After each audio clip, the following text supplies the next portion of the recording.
To a late starting, all the good straight parts of the paper. My name is Dmitry Grozoubinski, and with me are my two intrepid co-hosts back from over a month off. With me I've got Sam Lowe from the Centre for European Reform and the Substack Most Favoured Nation. Sam, I saw you were slagging off my great country in your latest private super secret subscriber only newsletter.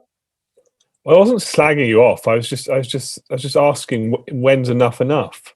You know, how much blood do you want to eke out of my great nation in the trade negotiations? No, my point was that the UK is giving you quite a lot in the trade negotiations. It would be kinder of you to just stop embarrassing us by making us strip out references to 1.5 degrees Celsius in the climate bit, because you're happy with Paris, but you don't want 1.5. You know, just be a bit nicer. You know, we're new to this. I think we're being plenty generous. We're eliminating our tariff on Scotch whiskey, and we're willing to send you all of the tin pans you can eat. So, if anything, the deal is lopsided in your favor, and we may get you to strip out references to some other stuff. It's just really the just because you can. Just because you can. Yeah. Like, yeah, at this point, I think kindness is important. Where was the kindness when you guys were shipping us off to stealing modes of war? Before my time, very much before my time. That's a really niche take on all of Australian history there. Niche take. I hear there were some things that happened before that. I don't. And with us there is Anna Isaac, the economics editor at The Independent. Did I get that right this time? Yes. I'm always yes. worried I'm going to say like the wrong newspaper, the wrong title, and you're just going to have to literally alter 4-hour misery for with horror. No, that was all good. That's all correct. Yeah. I saw you and Dan Chapman had a pretty big scoop into the mechanics of some of the checks at the UK border that just came out. You want to maybe give us a flavor of that? We don't have time to get into all of the details, but just what's going on? Well, so I mean, as a lot of people have sort of said today, you know, we all knew that it would be difficult getting borders ready in time. We've all discussed it till the cows come home, literally and figuratively, in terms of how many issues there'll be with doing things like in-person checks, trying to integrate different IT systems that will allow you to pass, say, a certificate you need for one part of government onto a different part of a government, depending on what you're trying to do with what you're importing. But this was about really going to like the nitty gritty of the infrastructure and saying like, well, have you broken ground yet? Is there any building work taking place? Have you got planning permission for that site yet? So on one level, it might not set the world on fire, but you know, there's a lot of conversation that goes on about the politics of these deadlines. You know, some industry groups might want them delayed. Some industry groups might want them to go ahead because they want a more level playing field. So they want imports from the EU to get these checks because they're getting those checks when they're sending goods the other way, when they're exporting to the EU. Others are like, well, our industry really isn't ready at all. And so if we do that, we'll be in a real problem. And we're very reliant on imports from the EU. So it's a really mixed bag. But this was about, okay, what's actually there? Because these have to physically be done. This is physical infrastructure. And then sometimes it's nice when you write about techie things like trade to be able to go like, let's actually check to see if there's anything there. And in many cases, there isn't. So if you haven't even got planning permission by this stage, it's hard to know how you'll have built the physical border post to actually facilitate those checks by January 1st. So it's was just a very literal sort of back to basics reporting take on, are they really going to be ready in time, basically? But that's the way to do it, isn't it? Because I always thought throughout the withdrawal agreement period, the reason it was 90% sure the UK was permanently bluffing when it was saying it was ready for no deal was it hadn't flattened Dover yet, and it didn't have any plans in place to avoid Dover. So you're always going, you're saying you're ready, but you've literally done nothing to prepare. Yeah, and it's you know, we're seeing even like it's an issue that spills into other things, but we know how difficult planning can be in this country and other countries. People don't want these sites next to where they live. And when they're in areas that naturally are near distribution hubs, which tend to be near areas of dense populations, you're going to have to build something quite near someone's house, and people don't like it very much. So that gets very difficult. Or you've got to have arterial roads. It's got to be near enough to the site itself. It's really difficult to find these sites. So I think it's more that the original deadlines given were going to be very tough, but people have been sort of trying very hard to make it happen. But I think, unfortunately, they're bumping up against an impossible reality. Aidan here coming in with a ringing endorsement for the UK government's communication strategy around all this. I guess, Sam, you and I kind of tend to violently agree with each other all over Twitter and Owen Jones show apparently, that now is not the moment. That this delay of imposing these checks is a good idea right now. I don't think we get too much pushback on that. But I thought it might be useful for the audience if maybe you could talk us through why do we need checks at all? At some point they're presumably going to bring these in, and apart from just to kind of rebalance things with the EU in terms of import and export, what is actually just the underlying back to basics theory about why we should be checking things at the border? Well, it's a good question, as in, do we actually need to do these checks? Right? I mean, because there are controls in place, there are declarations in place. Actually, the deadline in October is about pre-notification and documentation. Actually, in terms of the checks, they don't really start to hit in terms of products of unknown origin until January. And so far, there hasn't been any problems, right? So if there's an argument that you just keep going until there is a problem, and then you introduce controls as appropriate then. But in terms of the different theories behind this, I mean, if we go back to basics, the first is that the UK is a single autonomous regulatory entity. Whilst within the EU, we shared that regulatory autonomy with others, we put our trust in other countries to enforce it. And it meant that within the EU, at least, we didn't necessarily have to put in controls at our own border. But in the absence of EU membership and the ability to hold companies to account in other countries for there to be checks and balances, the point of entry is the one place where you have the good, hopefully the documentation, the authorizations, the people delivering it. And if you have slight concerns, and you can have concerns for lots of different issues, if you're talking about food, you have biosecurity concerns. If you're talking about normal goods, you might have, or food goods as well, you might have fiscal controls. Have they paid the right duties or not? You also have security controls. Are they bringing in guns, weapons, drugs under the guise of legitimate trade? And the border is the place you can deal with that most. It's not necessarily most effectively. You can deal with it with intelligence and everything else, but at least you've got everything in one place. So it's for something like biosecurity, if you do have an issue with disease or pestilence, you want to destroy it then. I mean, lots of people then point to saying, when we've got WTO commitments, we've got to treat all other members of the WTO the same in the absence of some sort of agreement that says otherwise. I'm less convinced of this, in that we do actually have a trade agreement with the EU that's we could probably shoehorn some things under if we needed to justify why we're treating them differently. And in any event, it would require another country bringing a challenge, proving harm, a long process. So I'm less convinced that really matters. But it's just, I suppose, and then you get this, the real geopolitics people are just sort of like, the UK can't even enforce its own borders, and this is a classic case of weak state next to strong state dynamics. And so anyway, there are reasons why you enforce your border. I'm sympathetic to the fact the UK government isn't right now. Yeah, I mean, I would say. Did I say money? I think I said fiscal. Maybe I should have used the word money. Yeah. But like duties are due, and it's not just tariffs; it's also VAT, excise duty, point of entry, where things are coming through. You can check if you need to. Much easier than traipsing around different factories trying to find things. I would also, I mean, as always, you kind of have to say the WTO is the least of your concerns. You either need to do this because you just do, or you don't. The WTO is a tertiary thought, even if the appellate body and stuff are working perfectly. Well, that wasn't. I think that was a really useful digression, and it was good to kind of cover off these things.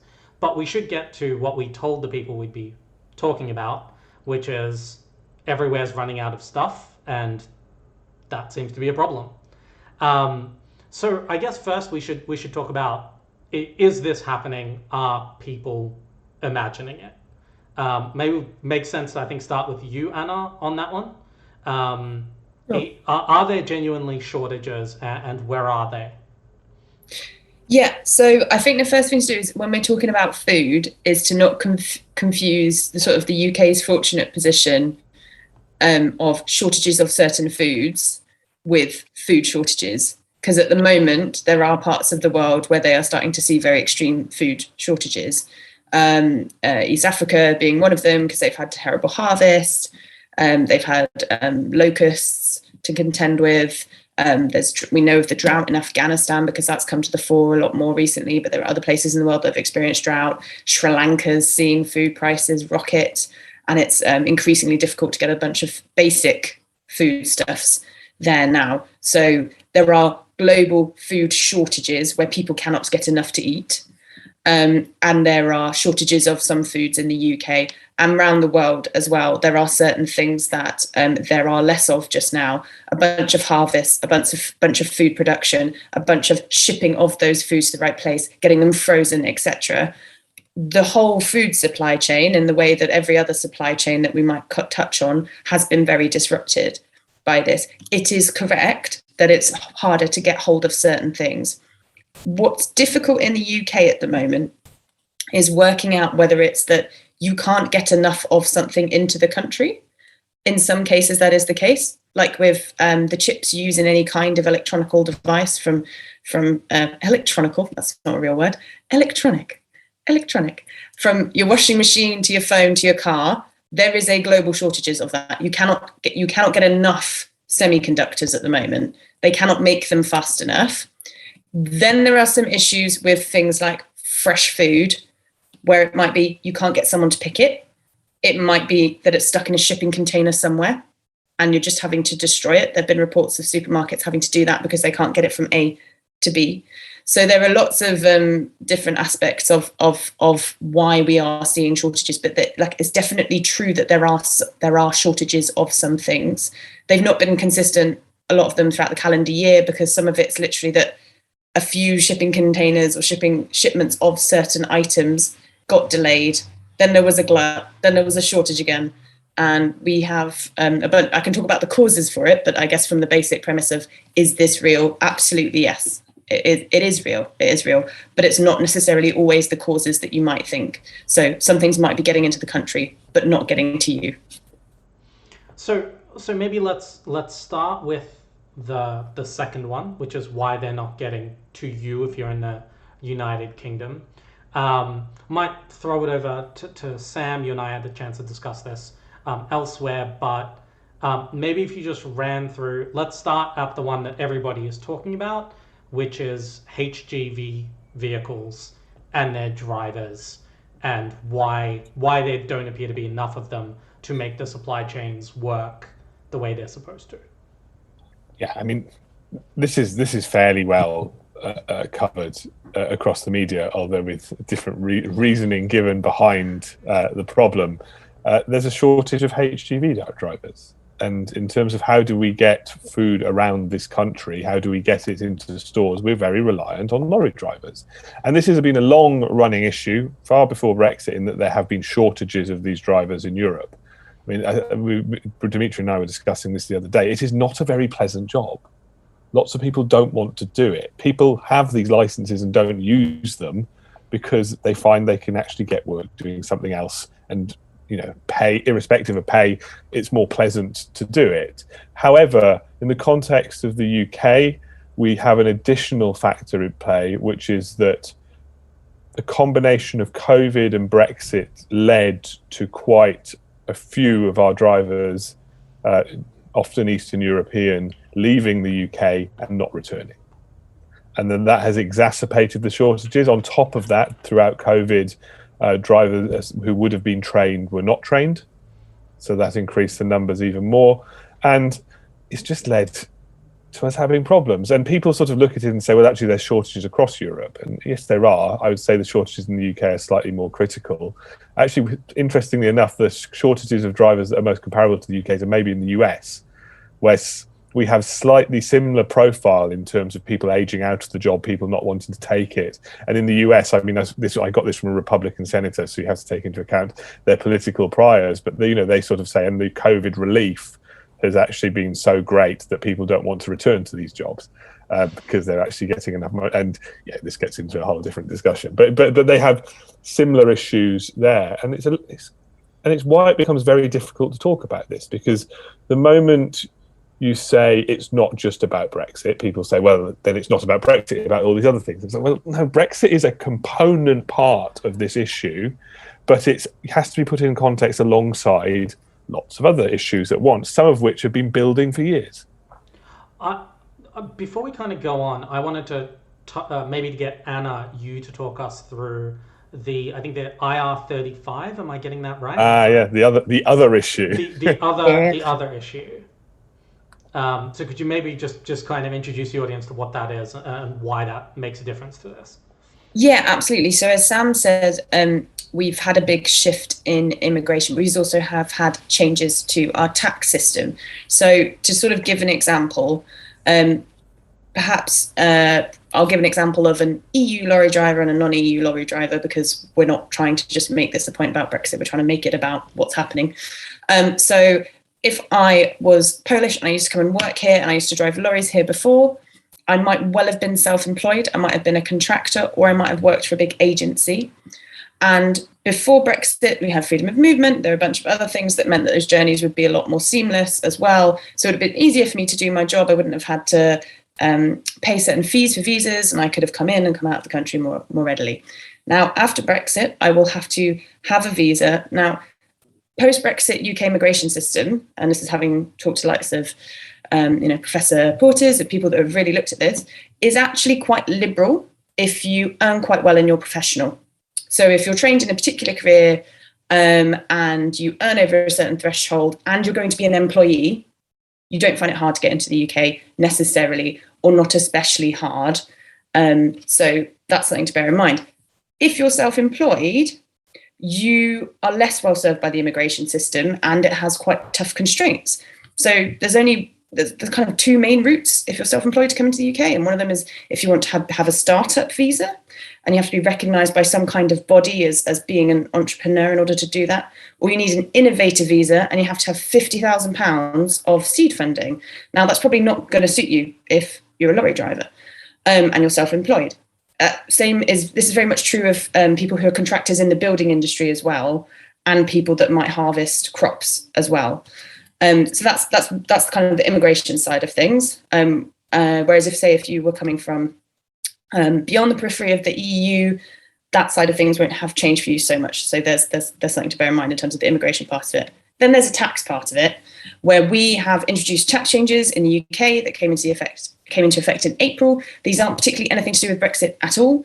It's called IR35, and it's a form of self-employment where you effectively work as a contractor for a body, perhaps an agency, and there are lots of agencies that might provide that lorry driver labour to you. Well, now, post this introduction of these rule change with IR35, they're on the hook to pay things like your national insurance contributions. So all of a sudden, the agency model of providing staffing has got a lot harder. And so when you say, for instance, if you just insert large supermarket name here, when you had a shortfall in the people that were working for you in terms of your distribution network, you might have approached an agency to try and top up. That isn't happening in the same way anymore because it's become so much more expensive to run these agencies to provide you workers. It's true of farmers. It's especially true of the building industry, which we've heard a lot about recently in terms of construction workers being really hard to find. So on the one hand, tax, on the other hand, immigration, and these are kind of two big chunks of red tape that are making it harder. There's one other issue, and I often.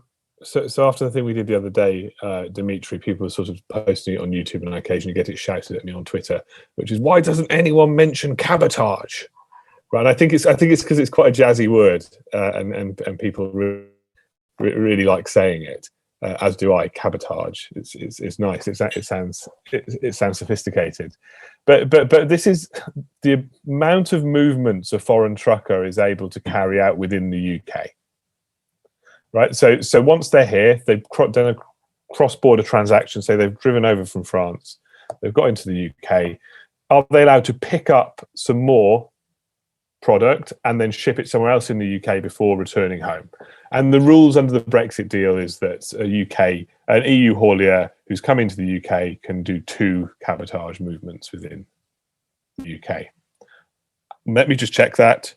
Yeah, that's right. Yes. Yeah, that's right. So this is now a new restriction on their ability to not just bring food into the country, but then also move it around. However, the reason I don't bring it up that much as an issue is that actually within the EU, there were constraints on this, and that was 3 movements, right? And the UK never enforced it very well. So people just come here and do loads, and there's hardly any enforcement. And my working assumption is that the lack of enforcement has remained since Brexit. So I would be surprised if that was explicitly the reason why people, foreign hauliers, wanted to come to the UK. I would suspect it's more because it's complete aggro getting across that border, and then especially when they're on the return journey to the EU, to the point that they're often going to think, well, it's not worth my while to actually bring things back into Europe, and they're just coming back empty, which hits the amount they actually earn. So cabotage, there are new constraints. The cabotage agreement is more of a problem for UK hauliers going the other way, because there weren't restrictions on cross-border internal movements. If you think moving stuff from France to Germany, so you could do loads as much as you want, whereas there are now. So that's a big problem for UK drivers. But the other way, I think, yeah, it's an additional problem. It's an additional thing to be concerned about. But in terms of my list, it's not actually at the top. If we're talking about why UK hauliers don't want to go to Europe anymore, or why the music industry, live music industry, is suffering and the like, then we could talk about cabotage. That feels more relevant there. I would just caution. I would just caution, though, that once kind of freedom of movement is gone, even if the enforcement is more lax, the drivers then, I suppose, have kind of immigration status implications to breaking rules that they didn't before. So, yeah. I mean, the whole issue with cabotage is that having restrictions on cabotage, including the ones in the EU, by the way, make it harder for a logistics company to plan out more complex routes to make money wherever they can. So if you happen to already be in Germany and there's a bunch of contracts in Germany to move stuff around Germany, you can get your driver to quickly do it before they head back to the UK. And that's what but you couldn't do that before anyway as much, because cabotage is one of these things that's like, it's one of those places where the single market for services isn't quite as single as it would like to be. And getting stricter. Yeah. The direction of travel on cabotage within the EU is actually towards restricting trade rather than allowing it, because the German truckers union, or whatever they're called, get very angsty about Polish drivers. One thing I just we want them back. Sorry, Anna, go. No, just one thing quickly to add is that if you tend to work in a particular industry as a driver, and your vehicle is adapted for that, for instance, it's difficult if you've got a lot of something moving in one direction and not the other. So where you've got an asymmetry between levels of imports and exports in particular industries, this can also make it like more of a logistical challenge, because it may be that it doesn't make as much financial sense for you to bring something over if you're less likely to get the same level of product that you're suited to going the other way. So there are some asymmetries of, like, and a lot of the supply chain stuff is about asymmetries between supply and demand and things not matching up in a manner that makes it sort of economically viable for people to do certain things that they might have done before, because you got a glut of something here and a shortage of it there, but it doesn't necessarily make financial sense for you to take from the glut and bring it across. So that's sort of like another side to it that's made it a bit of a nightmare. Plus things like the whole shape of supermarkets in the UK changing, right? Where if people are ordering more online, as they did very suddenly and very sharply, the need to have a good in a certain place might change. And the kind of e-commerce here has been an extra complicated factor that people haven't really thought about when they were thinking about cabotage.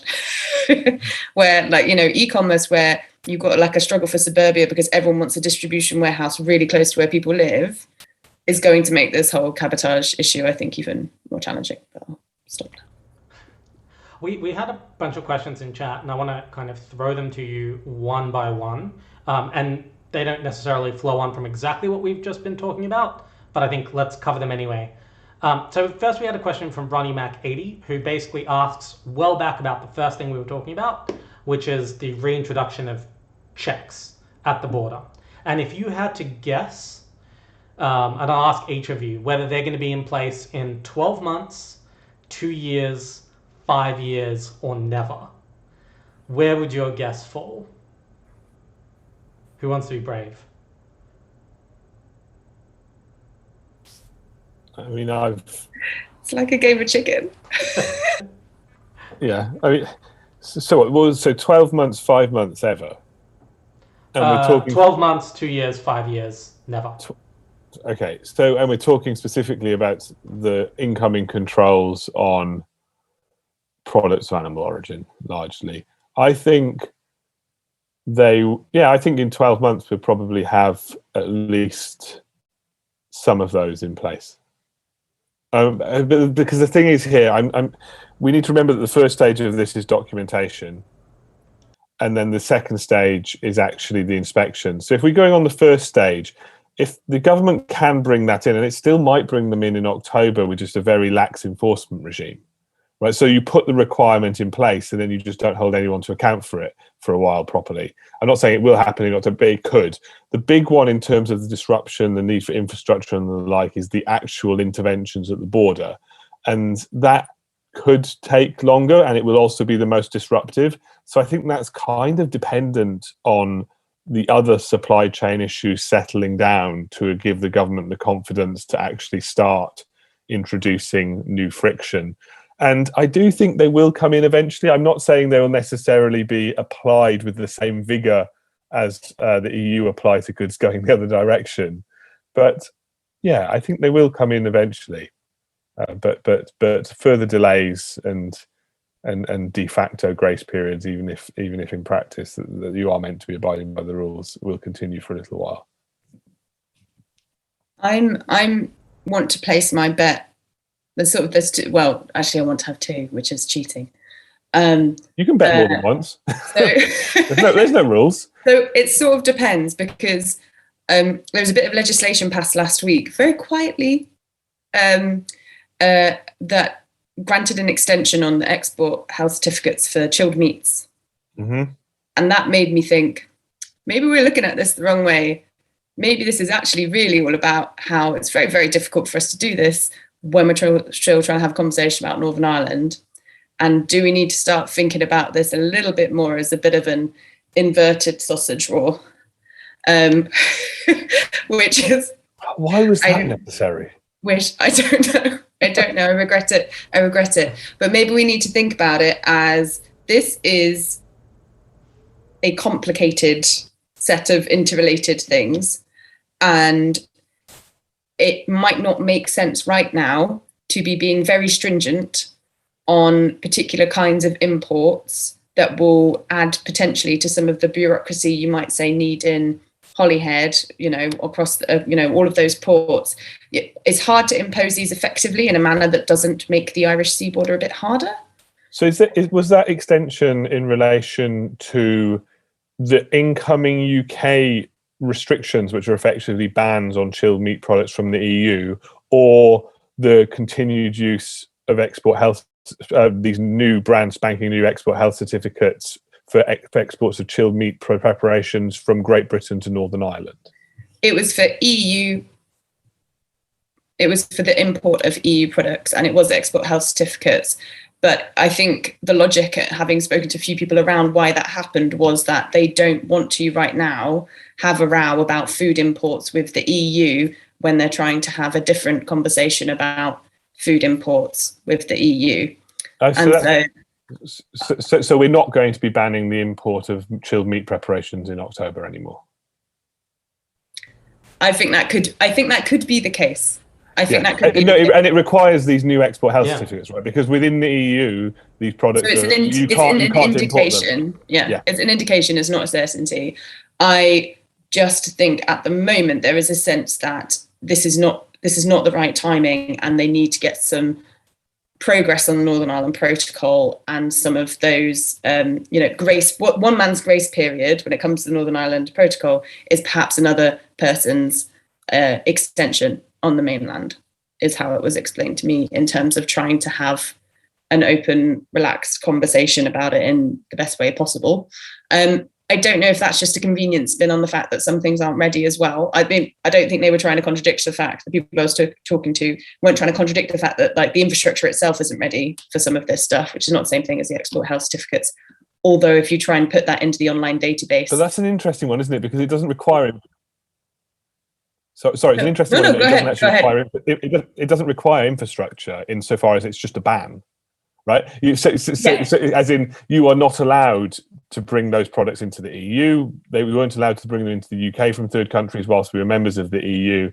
We're now we are allowing those products to enter the UK currently without any accompanying export health certificates, because we are not requiring that of meat products of animal origin from the EU at the moment. But from October onwards, we are meant to be requiring these certificates. So we're going to have to create these new ones that, as you say, we've already created for Northern Ireland because we had to use something to get it from GB to NI. So you're right. Yeah, it becomes, I think that is a very interesting indicator insofar as you only would introduce that legislation if you were planning to continue allowing, if you can actually going to bring in these export health certificates and the need for them, and B, going to continue to allow those products to enter the UK, which, as far as we know up until now, the DEFRA guidance still says will not be allowed from October onwards. Yes, so that extension goes, the SI extends period up until December, so the end of the year, which would be the same as the grace period extension is kind of indefinite at the moment, so it's not like for like, it's trying to read the runes. But I think it's very possible that you get two routes. Either we navigate our way through the protocol issues, we build the infrastructure, we get all done, and we probably get that done by, say, July next year, July 2022. I think that's a realistic timeline. Or we end up taking quite a different approach to Northern Ireland, and we don't have the physical checks, at least, until I would say we have the vote on whether or not to keep the protocol, which would take us quite a few years hence. So those are kind of my two bets, which might be a bit unfair. So let me skip one of Chris Five's questions and go straight to the second one, which is the fact that it's not that REACH is due to come into effect in October. In fact, it's that my understanding is the UK's version of REACH, or divergence from REACH, is supposed to come into effect in October. And he asks whether that's also likely to be extended. And so I guess my question is, does one of you feel comfortable explaining what REACH is? And as a follow-up, what's your guess about whether it stays in? Kind of looking at you, Sam. So I haven't been following the REACH and introduction of UK REACH with enough vigor to be able to go in depth. I mean, it's a similar issue that we've dealt with. What's REACH? First of all, what's REACH? It's chemical regulation. It's the process by which your chemicals and get authorization to sell them across the EU is REACH, and then we're trying to replicate that in terms of UK REACH. So we're recreating a database in the first instance. And the different authorizations. So without knowing a huge amount about it, it wouldn't surprise me if they extend, just because, and by extend, I don't necessarily mean not bring it in, but just continue to recognize the EU authorizations for a while. And I can make that guess without knowing a huge amount about it, because that is the reoccurring theme when it comes to these types of issues. So an issue I know more about is when it comes to product certification. So the replication of CE marking. So in the UK, the creation of the UK CA mark. And that was recently, they just slipped it out in August. They've said that the UK is going to continue recognising CE marking for a bit longer, because UK companies are not prepared. And it's not quite the same in terms of, with the chemical stuff, you've got registration and authorization, but under CE marking, you do have stuff that requires third-party certification, so like medical products and the like. And the infrastructure to carry out that third-party certification just isn't there. The notified bodies aren't prepared for it. They haven't done it in time. So that deadline was for the end of the year, and they've already extended it. So yeah, it wouldn't surprise me if there are some further accommodations on reach, but this is all with the caveat that I'm speaking to a trend rather than the specifics, because I haven't done my deep dive on it yet, although I probably will at some point. I think, I certainly come from the same place of ignorance on reach, but it actually kind of, your answer there in terms of the fact that this has been a consistent pattern, right, where it comes up, gets closer and closer and closer, and businesses were supposed to prepare, the government was supposed to prepare, and then faced with the choice of imposing it or not imposing it, it's been pushed. We had a question from Takru_EU, who, and I think that a recurring pattern we saw throughout all of Brexit, when you think about the extensions to that allowed before the withdrawal agreement kicked in and during the withdrawal agreement, something that you would sometimes hear is that the uncertainty was worse than the cliff edge. So every time businesses would prepare for a imminent departure from the EU, they would prepare, they would stockpile, they would do whatever, and then there would be another extension, and there was sort of this line of argument that said, are we causing businesses a hassle through these extensions that might begin to outweigh the costs of ripping the Band-Aid off? And so both in general terms and specifically on border checks and things like CE markings and reach, I basically just wanted to get your take on that line of argument and line of thinking. I don't know about Sam, he might have a more informed take, but from speaking to some of these businesses that have paid the costs of the duplication, right? So a lot of what this is asking is it's asking businesses what was one system is to now get the same thing effectively done in two systems. And at the moment, at least, because there hasn't been that much regulatory divergence, these two systems are nearly identical, but they're having to pay to go sort of round the merry-go-round twice. They have already paid a lot of that money in a lot of cases. It now reaches a point where some industries will be, particularly the chemical industry, actually, where in many cases they've already paid a huge amount of money to do the UK equivalent of REACH, having already paid a huge amount of money into REACH to get that pan EU system up, running and effective. They won't appreciate being marched down the hill in the same way again. And I think in many cases it's like it's an elastic band up to a point, and then it loses some of its ability to just snap back again. Like people will have adapted their businesses in a manner that's sort of like a longer term adaptation than just say sort of like emergency no deal planning. So it becomes very difficult to row back on some of those things.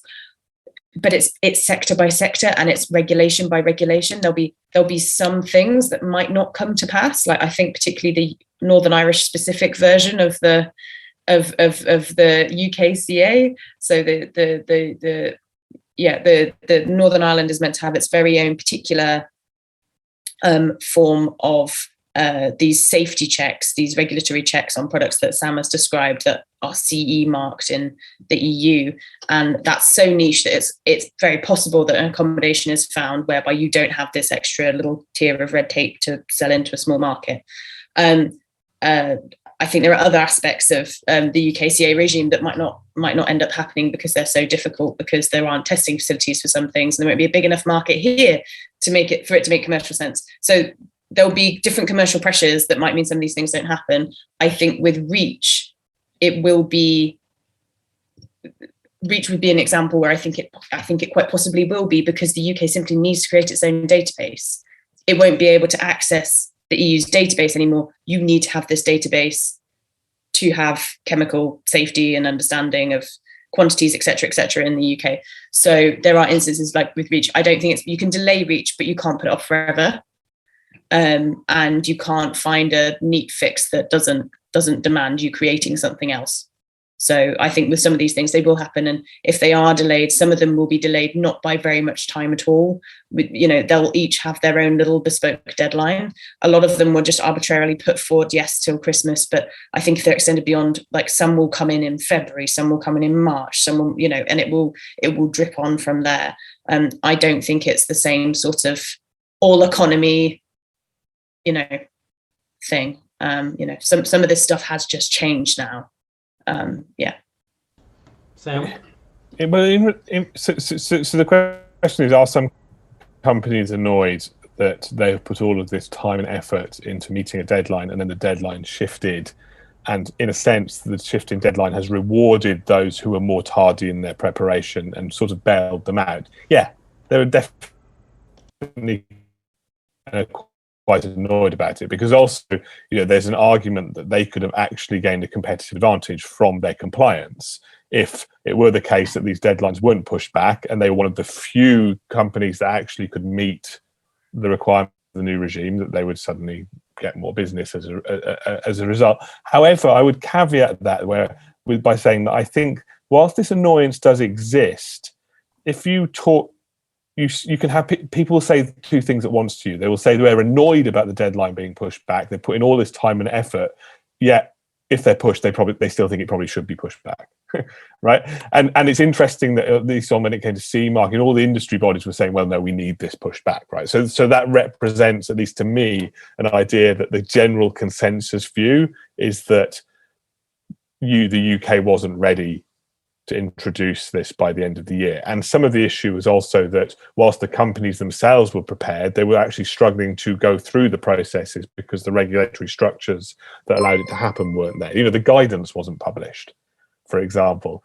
So yes, are some companies irritated about constantly being marched up the hill and back down again? Of course they are. But that doesn't mean that actually pushing back, say, the deadline on CE marking was a bad idea. I think most would acknowledge that actually that was a necessity. It was interesting today. I think today or yesterday, The Guardian ran a piece that had I think it was Nick from the National Farmers Union and someone from, I think, the FDF, basically both saying, well, listen, delaying these checks isn't going to fix the supply chain issues, and also, by the way, we're a lot readier than you think we are. And I thought that was interesting, in part because the first thing is a question nobody asked. Nobody was suggesting that delaying these checks will fix the supply chain issues, but a bunch of people, including I think all three of us, would have a theory that introducing them might make things worse. On that side of the equation Anna was talking about, which is about getting things into the country rather than moving them around the country to where your supermarket is. It certainly will make borders even more annoying for drivers to tackle, because it'll basically, you have potential problems on both sides. But then, yeah, it was interesting that sort of the NFU and FDF both felt comfortable saying that at least at their level, there's a reasonable preparedness, which isn't necessarily a universal industry message around these things. I think that's complicated by the fact that you're talking about bodies who quite rightly have some very unhappy members because they, when they are trying to send a good to the EU, are facing full checks, and they don't feel like it's a level playing field when people are exporting from the EU to the UK. So I think that's a factor. I also think there's a difference between, as Sam has tried to emphasise, this supposed October deadline is very different from the January deadline. And I think sometimes that's not always like really clear. And I think there is quite a big difference between the burden of the October deadlines and the burden of the January deadlines in terms of what they could do with bottlenecks, like physical bottlenecks, and trying to avoid that and having sites ready to get traffic flowing, etc. So it is it's a difficult one. That I also think that, you know, groups like that have to try and decide what their priority is going to be. And if you think the best question you can ask of government is, as a lot of them have been saying, we need to have a temporary visa, a fresh approach that can last for a while until these shortages of HGV drivers eases. If that's the best thing you can ask for, then maybe only ask for one thing at a time. Yeah. And if the best thing you can ask for, and that you don't want to be distracted by the paperwork side of things because you think enough of your members can cope with that for it to be worthwhile, and it can ease into a little bit of the competitive advantage of your members versus EU, you'll ask for that to carry on, and then you'll ask for this, this visa issue to be fixed more generally, so that one can be Brexit and one can be about a shortage. And do you see what I mean? It would make, I think it's difficult. I think there's so many pressures on industry right now. Sometimes you have to try and choose one to focus your comms on. Yeah, to choose which hill to die on a little bit. We've got a question from Mark Bell, and I don't want to spend too much time on Northern Ireland because we can do 3 shows on it. And I'm also very conscious that Aidan is somewhere in the call and would know the answers to all of these questions better than us. But it's basically this question of, okay, if there is ongoing uncertainty around the TCA where Northern Ireland is concerned, does industry need dates to aim for more than it needs ongoing rollover kind of grace period extensions every 3 months? And how does the Article 16 threat, does that introduce additional uncertainty, or is that seen as a kind of break glass in case of emergency that would actually make things at least temporarily easier? Because of course any envisaged use of Article 16 by the UK at least would see them just screening far fewer goods far less intensively, presumably. And I might throw this one over to you, Sam, because I know you do a lot of thinking on Northern Ireland, and this conversation's been so good I keep forgetting to actually produce the show. So here you go in large screen. So I appreciate businesses want more certainty, and if I were king, I would have just given much more sensible deadlines when it came to the imposition of new controls. And if I was even starting to think about pushing back a deadline, I would have told them all much earlier. But I also do just think uncertainty is going to be the status quo when it comes to UK borders for quite a considerable length of time. And it's because there are so many different competing factors. The COVID pandemic happening around us, supply chain disruption in general, Northern Ireland Protocol trying to make it work, general just trying to get the UK border with the EU up to scratch, and a very busy and stressed civil service with a political dynamic above it that just can change on a whim, right? It's going to be uncertain for a while. In terms of, so what's the Northern Ireland specific question? Because it jumps from sort of saying, would it be better to have certainty? Yes, it would be, but I don't think it's coming any soon. And then you have the Article 16 challenge possibility. And I mean, the UK, yeah, sure, the UK, Frost keeps on telling us, Article 16 is a possibility, but then you just sort of go, okay, so what would that achieve? You would suspend, I'd assume, under Article 16 justification, some of the existing controls on goods entering Northern Ireland, of which there are many. The Northern Ireland grace periods that everyone just goes on about don't actually do that much. Just FYI, it helps out the supermarkets on the export health certificates, and it allows chilled meat into the Northern Ireland from Great Britain if you're willing to fill out all the forms, which most people are going to find out they don't want to, so they'll just reorientate their supply chain anyway. So, there are already checks happening, or at least ostensibly should be happening, on the ground in terms of, say, products of animal origin entering Northern Ireland from Great Britain. So Frost suspends them, and then what? The EU starts to put in place some retaliates. I mean, it just puts in place some controls on UK GB exports to the EU, tit for tat. It just gets worse and worse and worse. So, yeah, I mean, I hope we don't go down that route. It just doesn't feel conducive. But yes, the UK likes to keep threatening it. With the caveat, by the way, Article 16 does actually have a purpose, right? So if there is actually, societal disruption beyond everything that was predicted and was actually planned for by the protocol. I mean, the entire benefits of the protocol are dependent on trade diversion, right? So saying there's been trade diversion, that wasn't meant to happen. It's like, well, the only way Northern Ireland benefits from this thing is there is trade diversion, because people invest and sell out of Northern Ireland rather than from Great Britain or Ireland, whereas they would have otherwise. Trade diversion is a necessity if it's to be good. So it makes that argument quite difficult. But I mean, look, there clearly would be a threshold where the UK could step in and do it, but at the moment it keeps on threatening it for everything, which sort of diminishes its value. And of course, we can go back through the rights and wrong of the history of Article 16 and who started it first, which maybe gets you looking across the channel. But we don't need to do that now. Please no. And I would say that if we ever get to a point where the societal disruption is that significant and it's over these issues, I think it'll be clear the entire protocol is not working. It's not something that you'd be able to fix by like Article 16ing away chilled meat checks. By that point, presumably the disruption is the whole thing. So it's hard to see, and I can see Sam trying to disagree with me, but his internet's really bad, so he can't, which is a convenient way to argue with people. While Sam fixes that, we hope, I just thought we have a few minutes left, and we would be remiss if we didn't at least say a few words about shipping costs, and specifically the cost of getting a container from a port in China to Rotterdam or anywhere really anymore, and just how much that's gone up. Looks like you're back, Sam. Anna, I don't know if you've been following this.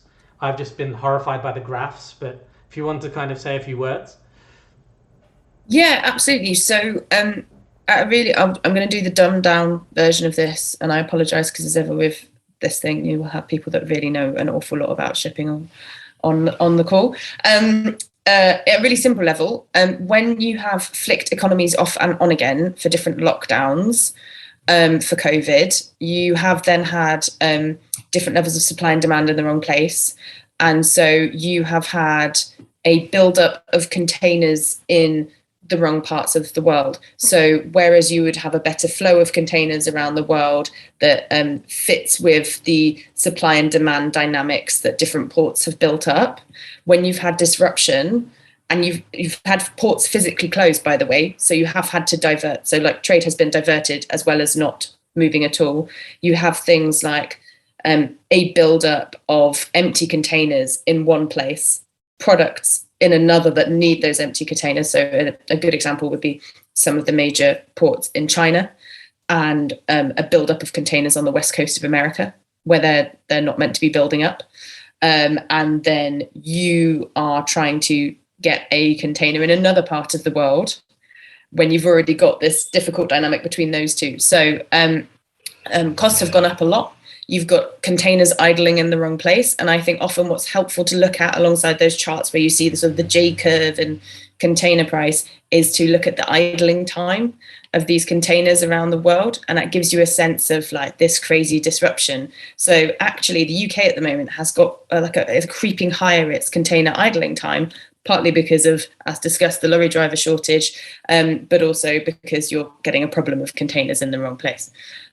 Costs of steel have shot up, so it's really expensive to build containers to try and deal with this excess demand that we have at the moment.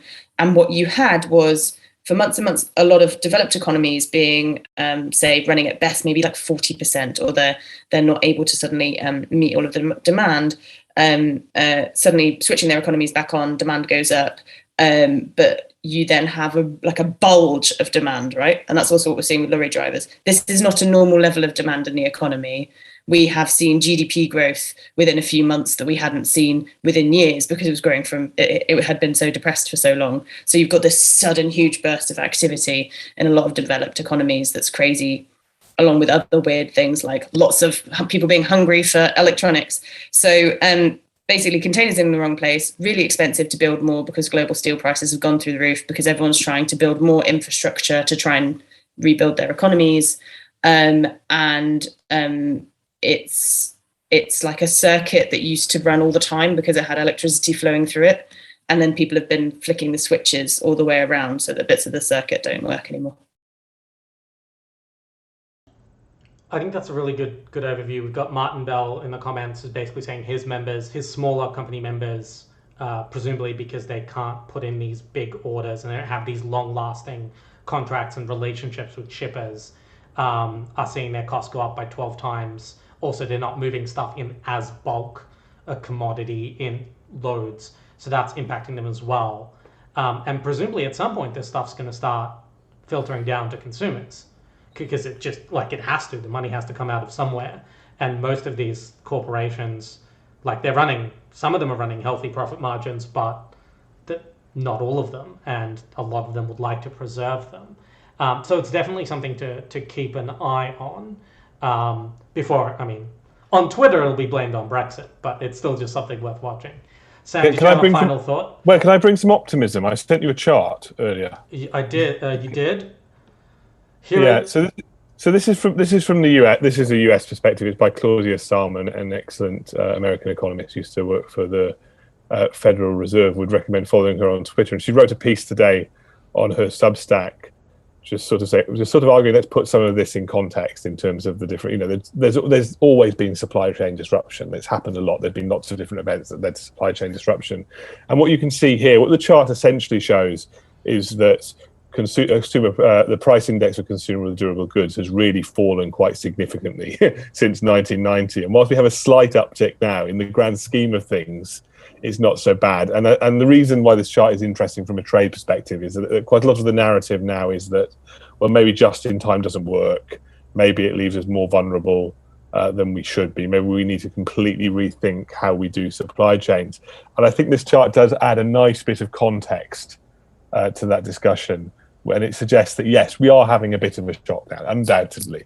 But in terms of it filtering through to the prices of durables in the US, and we should say that the US doesn't map perfectly onto the rest of the world, but it is one of the biggest consumer market in the world. So it's worth looking to. Things are still a lot cheaper now than they used to be, even in our lifetime. Well, on that note, Anna's pulling her face. Go on. What go on? No. I just think that's completely fair enough. I think what's scary is that that's happening at the same time as a ton of QE, as a ton of quantitative easing, a ton of easing of money supply in the economy. That's a different show. That is a real monetary policy on all goods straight taken. We've got a lot of extra inflationary dynamics at the moment. So there are reasons why people are jumpy about it. I think it's absolutely right that at the moment, we don't know how long lasting this is going to be and how long it will take for things to right themselves. And then even if it does take longer, people will, as Sam says, adapt their business models to deal with it. So there's a lot of different factors here. I don't think that's wrong at all. I'm just trying to explain why some people are a little bit more jumpy about it than they otherwise would have been, say, in the early 90s when they saw that level of inflation. We were this close to ending on an optimistic note. But it's a trade show, so we'll end on the note we have. Let me just plug your various links and Substacks and things. So with us today, we had, as always, Anna Isaac, the no longer the incoming, the economics editor of The Independent, reigning. And despite being on this show, which really speaks to the patience of the Independent's board and readers, and Sam Lowe, the Senior Research Fellow from the Center for European Reform. Anna is at Anna Isaac on Twitter, and Sam is at Samuel Mark Lowe. And he is also the author of the bi-weekly, or weekly if you pay for it, Substack Most Favored Nation. And as always, the links will be pretty much everywhere. And I am Dmitry Grozoubinski. I'm the director of ExplainTrade, and I tweet at Dmitry Opines.